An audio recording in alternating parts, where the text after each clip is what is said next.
Hi guys! Ayan. So ngayon, ipapakita ko sa inyo yung alosiman. Yung dati pinakita ko sa inyo kumakain ako ng ginger na salad. Ngayon guys, ito yung alosiman. Ayan, barbir tawag nila dito sa ibang bansa. So kung sa Pinas, parang damo lang sa atin dito. Hinahalo sa salad guys. So masarap pala. Ayan yung ulam ko, ayan yung prutas ko. So, ayan, puro tutong nakikita nyo. Sarap. So, ayan guys. So, ayan, pag nandito ka sa ibang bansa, huwag kang mapili sa pagkain. Ayan, diba? Ang halo niyan guys, sibuyas na puti, kamatis, pipino. Ayan, salad na siya.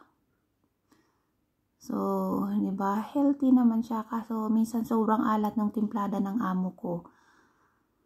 Ayan. Sarap na sarap si Ilongga. Charot lang. So, kayo guys, yan, kumakain din ba kayo niyan? Actually, dito lang ko sa ibang bansa nakakakain ng mga ganyang salad. Sa Saudi dati, hindi. So, yan lang guys yung update.